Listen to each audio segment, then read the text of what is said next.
Their warrior's soul, Joseph Conrad, the old officer with long white moustaches, gave rein to his indignation. Is it possible that you youngsters should have no more sense than that?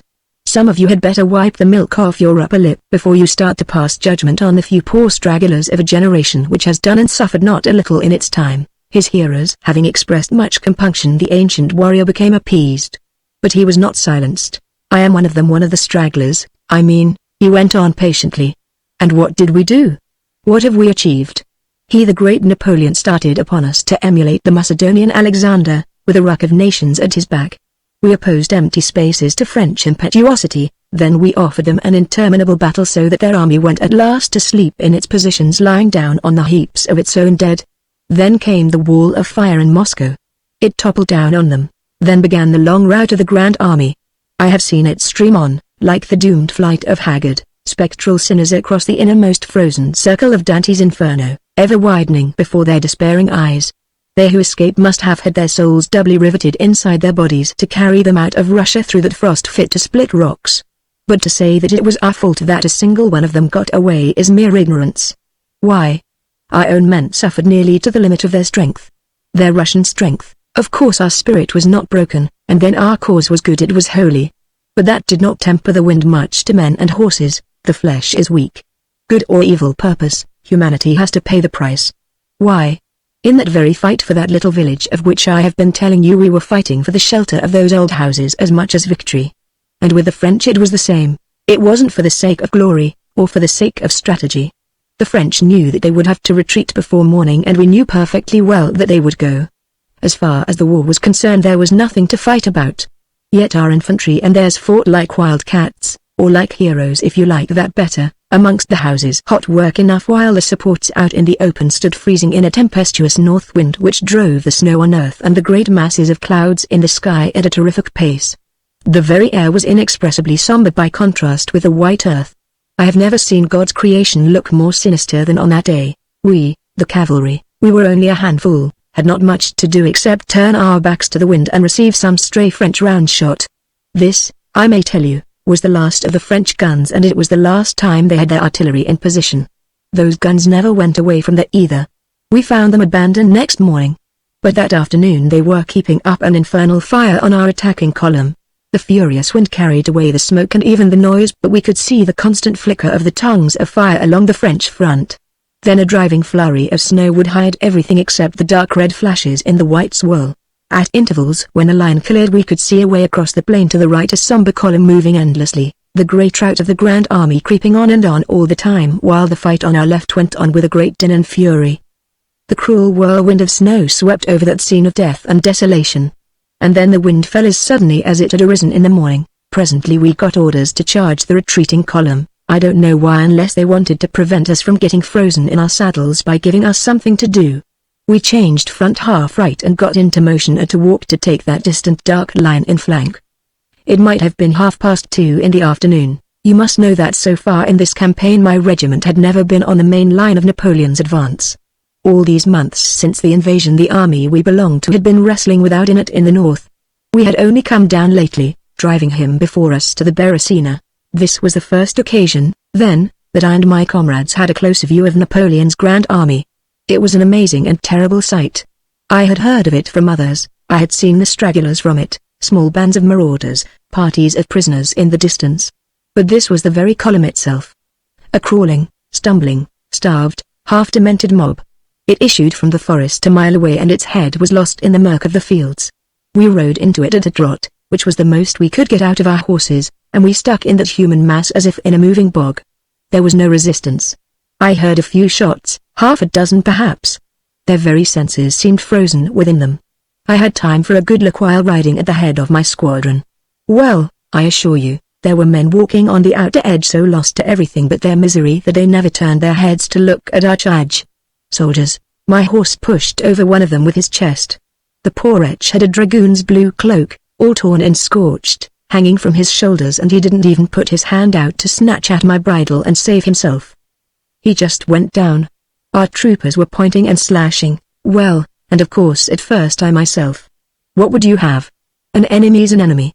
Yet a sort of sickening awe crept into my heart. There was no tumult, only a low deep murmur dwelt over them, interspersed with louder cries and groans, while that mob kept on pushing and surging past us, sightless and without feeling. A smell of scorched rags and festering wounds hung in the air. My horse staggered in the eddies of swaying men. But it was like cutting down galvanized corpses that didn't care. Invaders. Yes. God was already dealing with them. I touched my horse with the spurs to get clear. There was a sudden rush and a sort of angry moan when our second squadron got into them on our right. My horse plunged and somebody got hold of my leg. As I had no mind to get pulled out of the saddle, I gave a backhanded slash without looking. I heard a cry and my leg was let go suddenly. Just then I caught sight of the subaltern of my troop at some little distance from me. His name was Tomasov. That multitude of resurrected bodies with glassy eyes was seething round his horse as if blind, growling crazily.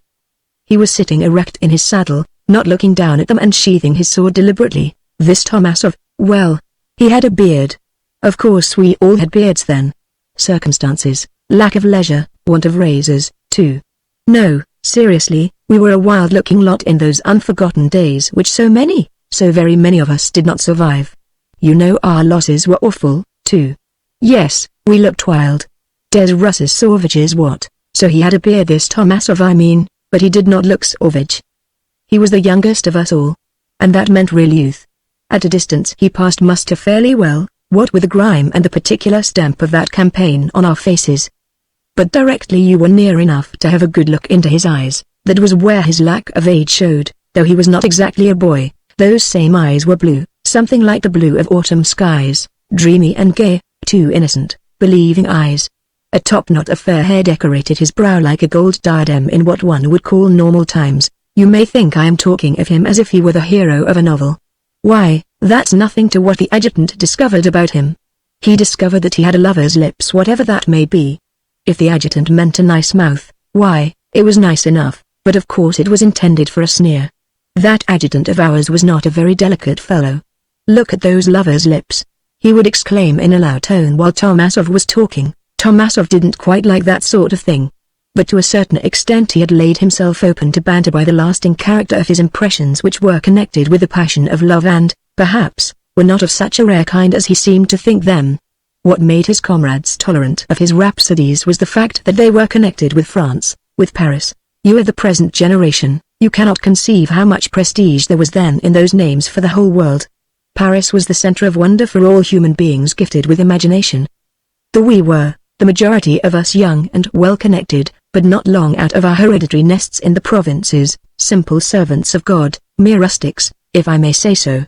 So we were only too ready to listen to the tales of France from our comrade Tomasov. He had been attached to our mission in Paris the year before the war. High protections very likely, or maybe sheer luck. I don't think he could have been a very useful member of the mission because of his youth and complete inexperience. And apparently all his time in Paris was his own. The use he made of it was to fall in love, to remain in that state, to cultivate it, to exist only for it in a manner of speaking. Thus it was something more than a mere memory that he had brought with him from France. Memory is a fugitive thing. It can be falsified, it can be effaced, it can be even doubted. Why?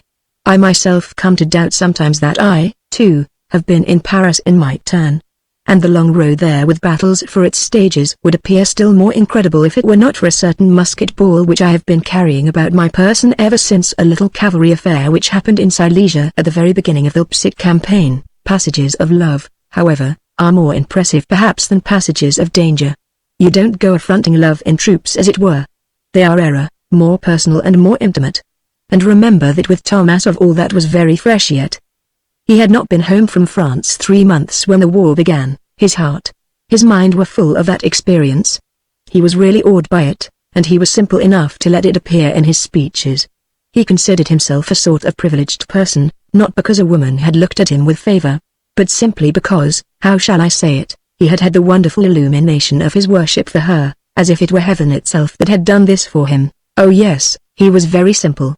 A nice youngster, yet no fool, and with that, utterly inexperienced, unsuspicious, and unthinking. You will find one like that here and there in the provinces. He had some poetry in him too. It could only be natural, something quite his own, not acquired. I suppose Father Adam had some poetry in him of that natural sort. For the rest, un Russ Sauvage, as the French sometimes call us, but not of that kind which, they maintain, eats tallow candle for a delicacy. As to the woman, the French woman, well, though I have also been in France with 100,000 Russians, I have never seen her. Very likely she was not in Paris then.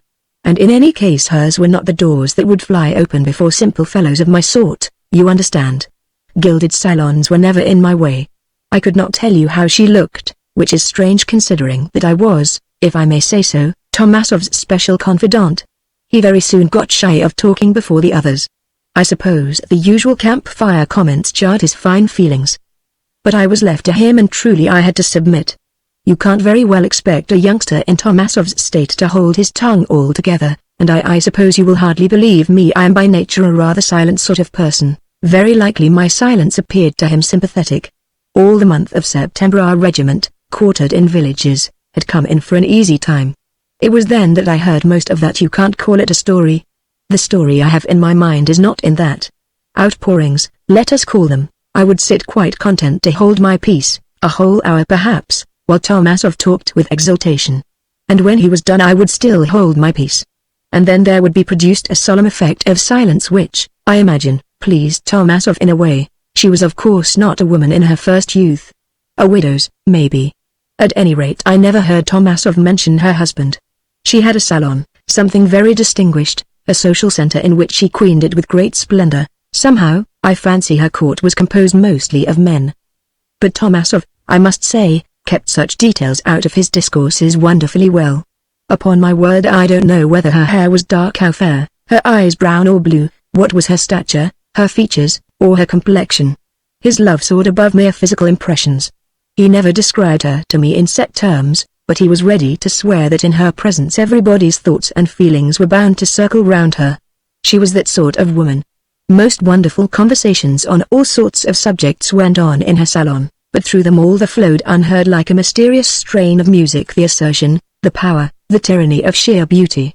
So apparently the woman was beautiful. She detached all these talking people from their life interests, and even from their vanities. She was a secret delight and a secret trouble. All the men when they looked at her fell to brooding as if struck by the thought that their lives had been wasted. She was the very joy and shudder of felicity and she brought only sadness and torment to the hearts of men. In short, she must have been an extraordinary woman, or else Tomasov was an extraordinary young fellow to feel in that way and to talk like this about her. I told you the fellow had a lot of poetry in him and observed that all this sounded true enough. It would be just about the sorcery a woman very much out of the common would exercise, you know. Poets do get close to truth somehow, there is no denying that. There is no poetry in my composition, I know, but I have my share of common shrewdness, and I have no doubt that the lady was kind to the youngster, once he did find his way inside her salon. His getting in is the real marvel. However, he did get in, the innocent, and he found himself in distinguished company there, amongst men of considerable position. And you know what that means, thick waists, bald heads, teeth that are not as some satirist puts it. Imagine amongst them a nice boy, fresh and simple, like an apple just off the tree, a modest, good-looking, impressionable, adoring young barbarian. My word! What a change! What a relief for jaded feelings! And with that, having, in his nature that dose of poetry which saves even a simpleton from being a fool, he became an artlessly, unconditionally devoted slave. He was rewarded by being smiled on and in time admitted to the intimacy of the house. It may be that the unsophisticated young barbarian amused the exquisite lady. Perhaps since he didn't feed on tallow candles he satisfied some need of tenderness in the woman. You know, there are many kinds of tenderness highly civilized women are capable of. Women with heads and imagination, I mean, and no temperament to speak of, you understand. But who is going to fathom their needs or their fancies? Most of the time they themselves don't know much about their innermost moods, and blunder out of one into another, sometimes with catastrophic results. And then who is more surprised than they? However, Tomasov's case was in its nature quite idyllic. The fashionable world was amused. His devotion made for him a kind of social success. But he didn't care. There was his one divinity, and there was the shrine where he was permitted to go in and out without regard for official reception hours.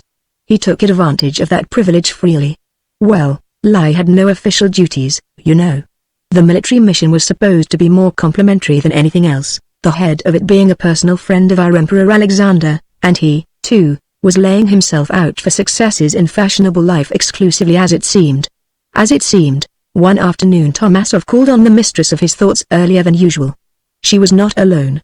There was a man with her, not one of the thick-waisted, bald-headed personages, but a somebody all the same, a man over 30, a French officer who to some extent was also a privileged intimate. Tomasov was not jealous of him. Such a sentiment would have appeared presumptuous to the simple fellow. On the contrary, he admired that officer. You have no idea of the French military men's prestige in those days, even with us Russian soldiers who had managed to face them perhaps better than the rest. Victory had marked them on the forehead, it seemed forever. They would have been more than human if they had not been conscious of it, but they were good comrades and had a sort of brotherly feeling for all who bore arms, even if it was against them, and this was quite a superior example, an officer of the Major General's staff, and a man of the best society besides. He was powerfully built, and thoroughly masculine, though he was as carefully groomed as a woman. He had the courteous self-possession of a man of the world. His forehead, white as alabaster, contrasted impressively with the healthy color of his face. I don't know whether he was jealous of Tomasov, but I suspect that he might have been a little annoyed at him as at a sort of walking absurdity of the sentimental order. But these men of the world are impenetrable, and outwardly he condescended to recognize Tomasov's existence even more distinctly than was strictly necessary.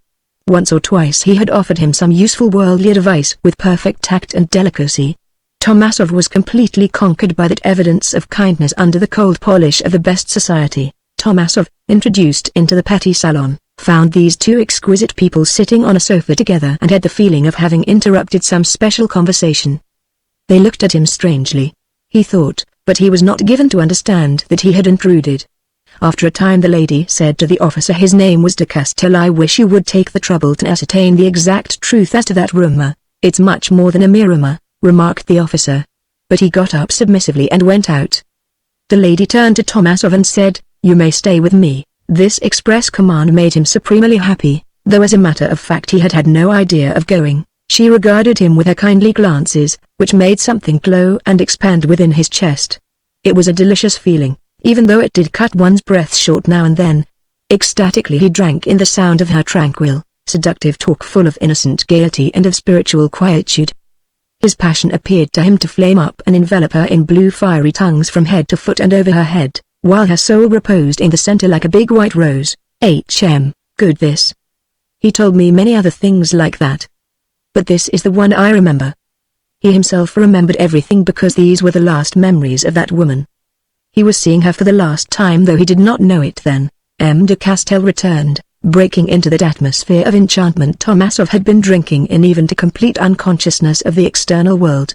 Tomasov could not help being struck by the distinction of his movements, the ease of his manner, his superiority to all the other men he knew, and he suffered from it. It occurred to him that these two brilliant beings on the sofa were made for each other. De Castel, sitting down by the side of the lady, murmured to her discreetly, there is not the slightest doubt that it's true, and they both turned their eyes to Tomasov. Roused thoroughly from his enchantment, he became self-conscious, a feeling of shyness came over him. He sat smiling faintly at them. The lady, without taking her eyes off the blushing Tomasov, said with a dreamy gravity quite unusual to her, I should like to know that your generosity can be supreme without a flaw. Love at its highest should be the origin of every perfection. Tomasov opened his eyes wide with admiration at this, as though her lips had been dropping real pearls. The sentiment, however, was not uttered for the primitive Russian youth but for the exquisitely accomplished man of the world, de Castel. Tomasov could not see the effect it produced because the French officer lowered his head and sat there contemplating his admirably polished boots. The lady whispered in a sympathetic tone.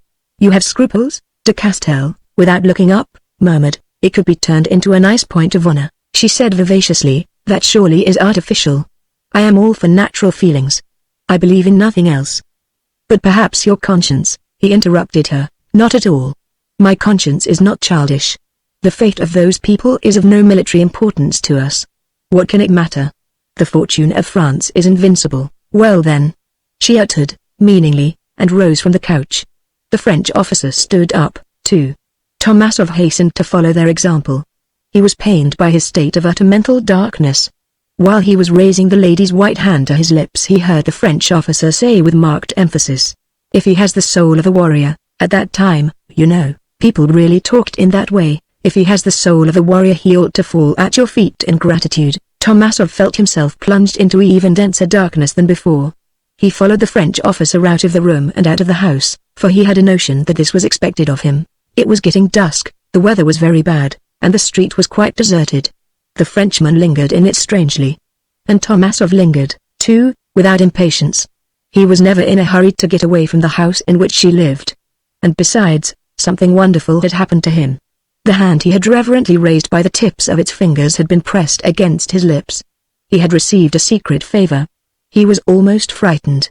The world had reeled and it had hardly steadied itself yet. De Castell stopped short at the corner of the quiet street. "I don't care to be seen too much with you in the lighted thoroughfares, M. Tomasov," he said in a strangely grim tone. "Why?" asked the young man, too startled to be offended. "From prudence," answered the other curtly. "So we will have to part here, but before we part I'll disclose to you something of which you will see at once the importance. This, please note, was an evening in late March of the year 1812. For a long time already there had been talk of a growing coolness between Russia and France. The word war was being whispered in drawing rooms louder and louder, and at last was heard in official circles. Thereupon the Parisian police discovered that our military envoy had corrupted some clerks at the Ministry of War and had obtained from them some very important confidential documents. The wretched men, there were 2 of them, had confessed their crime and were to be shot that night. Tomorrow all the town would be talking of the affair. But the worst was that the Emperor Napoleon was furiously angry at the discovery, and had made up his mind to have the Russian envoy arrested. Such was de Castell's disclosure, and though he had spoken in low tones Tomasov was stunned as by a great crash. "Arrested," he murmured, desolately. "Yes, and kept as a state prisoner with everybody belonging to him." The French officer seized Tomasov's arm above the elbow and pressed it hard. "And kept in France," he repeated into Tomasov's very ear, and then letting him go stepped back a space and remained silent. "And it's you, who are telling me this?" cried Tomasov in an extremity of gratitude that was hardly greater than his admiration for the generosity of his future foe. Could a brother have done for him more? He sought to seize the hand of the French officer, but the latter remained wrapped up closely in his cloak. Possibly in the dark he had not noticed the attempt. He moved back a bit and in his self-possessed voice of a man of the world, as though he were speaking across a card table or something of the sort, he called Tomasov's attention to the fact that if he meant to make use of the warning the moments were precious. "Indeed they are," agreed the awed Tomasov. "Goodbye then. I have no word of thanks to equal your generosity, but if ever I have an opportunity, I swear it, you may command my life." But the Frenchman retreated, had already vanished in the dark lonely street. Tomasov was alone, and then he did not waste any of the precious minutes of that night. See how people's mere gossip and idle talk pass into history. In all the memoirs of the time if you read them you will find it stated that our envoy had a warning from some highly placed woman who was in love with him. Of course it's known that he had successes with women, and in the highest spheres, too, but the truth is that the person who warned him was no other than our simple Tomasov, an altogether different sort of lover from himself. This then is the secret of our emperor's representative's escape from the rest. He and all his official household got out of France all right as history records, and amongst that household there was our Tomasov of course. He had, in the words of the French officer, the soul of a warrior. And what more desolate prospect for a man with such a soul than to be imprisoned on the eve of war, to be cut off from his country in danger, from his military family, from his duty, from honor, and well from glory, too. Tomasov used to shudder at the mere thought of the moral torture he had escaped, and he nursed in his heart a boundless gratitude to the 2 people who had saved him from that cruel ordeal. They were wonderful. For him love and friendship were but 2 aspects of exalted perfection. He had found these fine examples of it and he vowed them indeed a sort of cult. It affected his attitude towards Frenchmen in general, great patriot as he was. He was naturally indignant at the invasion of his country, but this indignation had no personal animosity in it. His was fundamentally a fine nature. He grieved at the appalling amount of human suffering he saw around him. Yes, he was full of compassion for all forms of mankind's misery in a manly way. Less fine natures than his own did not understand this very well. In the regiment they had nicknamed him the humane Tomasov. He didn't take offense at it. There is nothing incompatible between humanity and a warrior's soul. People without compassion are the civilians, government officials, merchants and such like. As to the ferocious talk one hears from a lot of decent people in wartime, well, the tongue is an unruly member at best, and when there is some excitement going on there is no curbing its furious activity. So I had not been very surprised to see our Tomasov sheathe deliberately his sword right in the middle of that charge, you may say. As we rode away after it, he was very silent. He was not a chatterer as a rule, but it was evident that this close view of the Grand Army had affected him deeply, like some sight not of this earth. I had always been a pretty tough individual myself, well, even I. And there was that fellow with a lot of poetry in his nature. You may imagine what he made of it to himself. We rode side by side without opening our lips. It was simply beyond words. We established our bivouac along the edge of the forest so as to get some shelter for our horses. However, the boisterous north wind had dropped as quickly as it had sprung up, and the great winter stillness lay on the land from the Baltic to the Black Sea. One could almost feel its cold, lifeless immensity reaching up to the stars. Our men had lighted several fires for their officers and had cleared the snow around them. We had big logs of wood for seats. It was a very tolerable bivouac upon the whole, even without the exultation of victory. We were to feel that later, but at present we were oppressed by our stern and arduous task. There were 3 of us round my fire. The third one was that adjutant.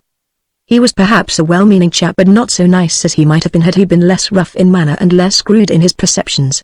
He would reason about people's conduct as though a man were as simple a figure as, say, 2 sticks laid across each other, whereas a man is much more like the sea whose movements are too complicated to explain, and whose depths may bring up God only knows what at any moment. We talked a little about that charge. Not much. That sort of thing does not lend itself to conversation. Tomasov muttered a few words about Umir butchery. I had nothing to say. As I told you, I had very soon let my sword hang idle at my wrist. That starving mob had not even tried to defend itself. Just a few shots. We had 2 men wounded. 2. And we had charged the main column of Napoleon's Grand Army. Tomasov muttered wearily, what was the good of it? I did not wish to argue, so I only just mumbled, ah, well. But the adjutant struck in unpleasantly. Why, it warmed the men a bit. It has made me warm. That's a good enough reason. But our Tomasov is so humane. And besides, he has been in love with a French woman, and thick as thieves with a lot of Frenchmen, so he is sorry for them. Never mind, my boy, we are on the Paris road now and you shall soon see her. This was one of his usual, as we believed them, foolish speeches. None of us but believed that the getting to Paris would be a matter of years. And lo! Less than 18 months afterwards I was rooked of a lot of money in a gambling hell in the Palais Royal. Truth, being often the most senseless thing in the world, is sometimes revealed to fools. I don't think that adjutant of ours believed in his own words. He just wanted to tease Tomasov from habit. Purely from habit. We of course said nothing, and so he took his head in his hands and fell into a doze as he sat on a log in front of the fire. Our cavalry was on the extreme right wing of the army, and I must confess that we guarded it very badly. We had lost all sense of insecurity by this time, but still we did keep up a pretense of doing it in a way. Presently a trooper rode up leading a horse and Tomasov mounted stiffly and went off on a round of the outposts. Of the perfectly useless outposts. The night was still, except for the crackling of the fires. The raging wind had lifted far above the earth and not the faintest breath of it could be heard. Only the full moon swam out with a rush into the sky and suddenly hung high and motionless overhead. I remember raising my hairy face to it for a moment. Then, I verily believe, I dozed off, too, bent double on my log with my head towards the fierce blaze. You know what an impermanent thing such slumber is. One moment you drop into an abyss and the next you are back in the world that you would think too deep for any noise but the trumpet of the Last Judgment. And then off you go again. Your very soul seems to slip down into a bottomless black pit. Then up once more into a startled consciousness. A mere plaything of cruel sleep one is, then. Tormented both ways, however, when my orderly appeared before me, repeating, "Won't your honor be pleased to eat? Won't your honor be pleased to eat?" I managed to keep my hold of it, I mean that gaping consciousness. He was offering me a sooty pot containing some grain boiled in water with a pinch of salt. A wooden spoon was stuck in it. At that time these were the only rations we were getting regularly. Mere chicken food, confound it. But the Russian soldier is wonderful. Well, my fellow waited till I had feasted and then went away carrying off the empty pot. I was no longer sleepy. Indeed, I had become awake with an exaggerated mental consciousness of existence extending beyond my immediate surroundings. Those are but exceptional moments with mankind, I am glad to say.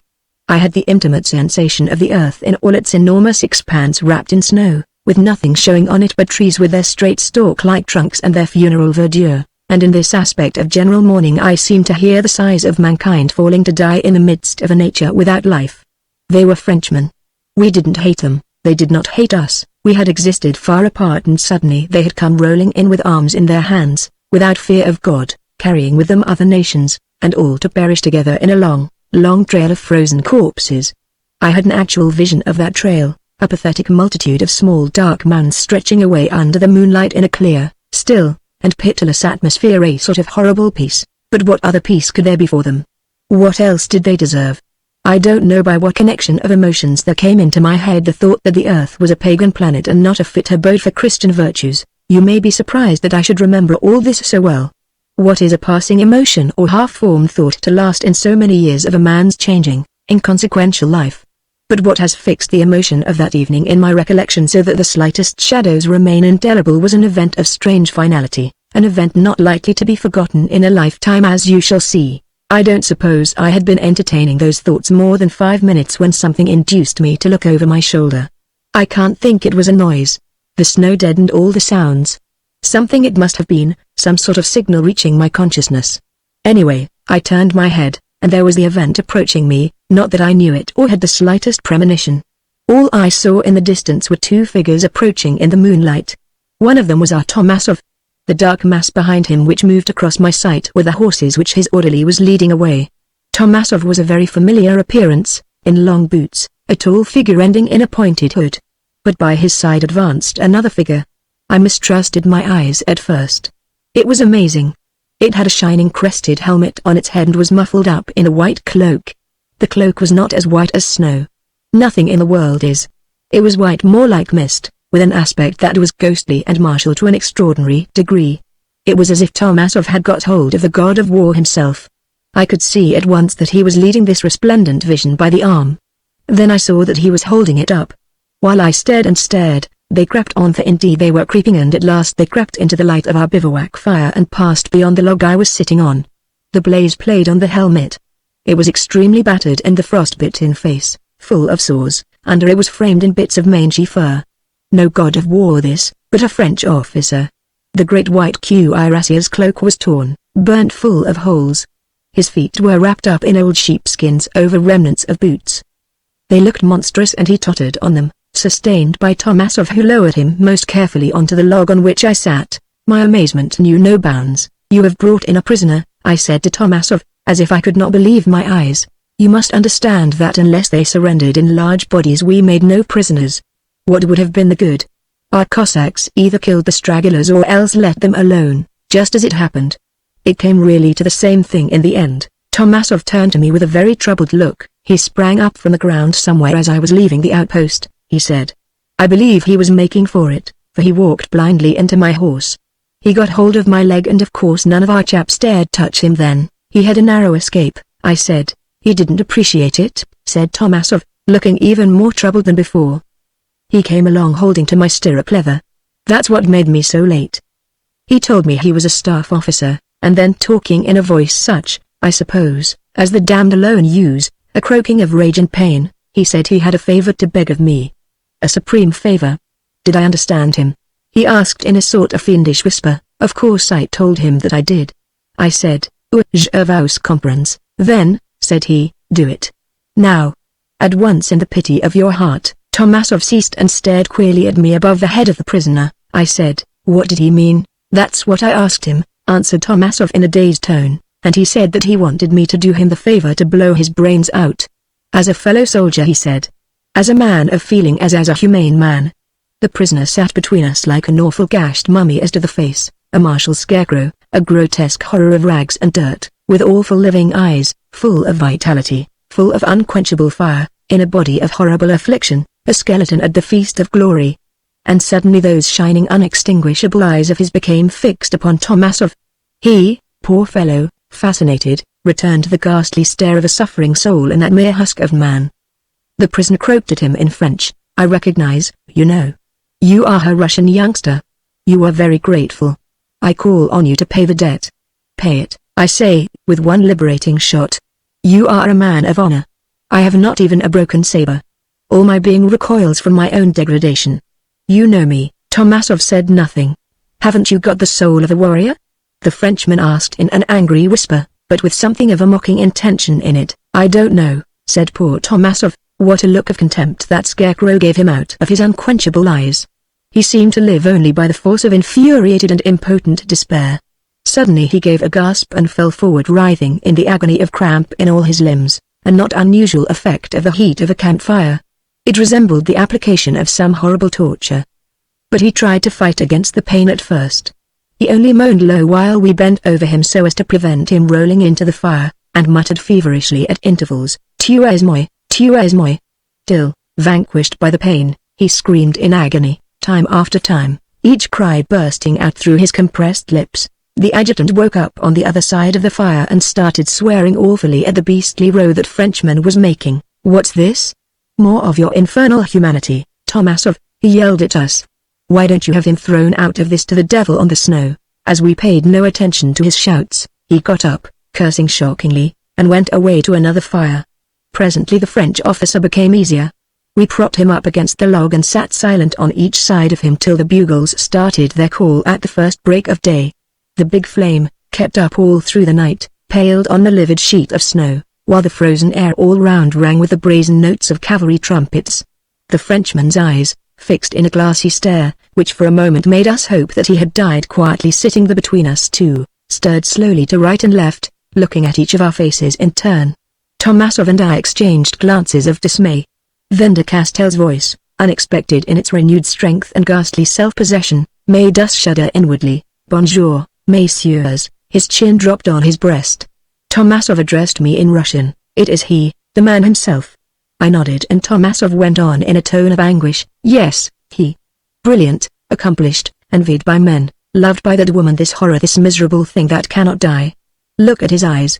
It's terrible." I did not look, but I understood what Tomasov meant. We could do nothing for him.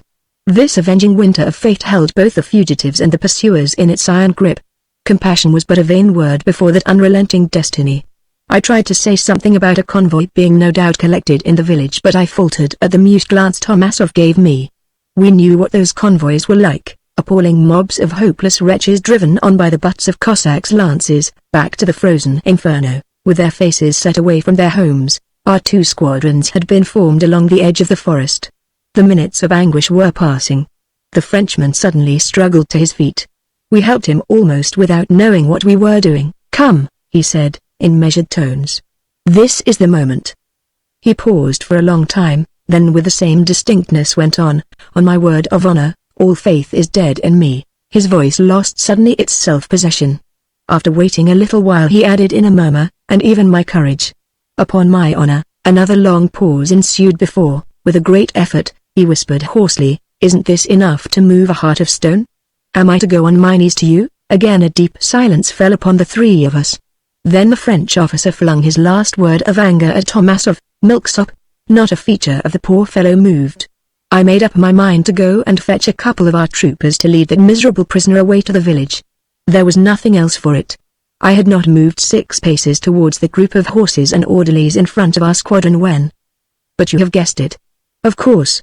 And I, too, I guessed it, for I give you my word that the report of Tomasov's pistol was the most insignificant thing imaginable. The snow certainly does absorb sound. It was a mere feeble pop. Of the orderlies holding our horses I don't think one turned his head round. Yes, Tomasov had done it. Destiny had led that de Castel to the man who could understand him perfectly. But it was poor Tomasov's lot to be the predestined victim. You know what the world's justice and mankind's judgment are like. They fell heavily on him with a sort of inverted hypocrisy. Why? That brute of an adjutant, himself, was the first to set going horrified allusions to the shooting of a prisoner in cold blood. Tomasov was not dismissed from the service, of course. But after the siege of Dansk he asked for permission to resign from the army, and went away to bury himself in the depths of his province, where a vague story of some dark deed clung to him for years. Yes. He had done it. And what was it? One warrior's soul paying its debt 100-fold to another warrior's soul by releasing it from a fate worse than death, the loss of all faith and courage. You may look on it in that way. I don't know. And perhaps poor Tomasov did not know himself. But I was the first to approach that appalling dark group on the snow, the Frenchman extended rigidly on his back, Tomasov kneeling on one knee rather nearer to the feet than to the Frenchman's head. He had taken his cap off and his hair shone like gold in the light drift of flakes that had begun to fall. He was stooping over the dead in a tenderly contemplative attitude. and his young, ingenuous face, with lowered eyelids, expressed no grief, no sternness, no horror, but was set in the repose of a profound, as if endless and endlessly silent, meditation.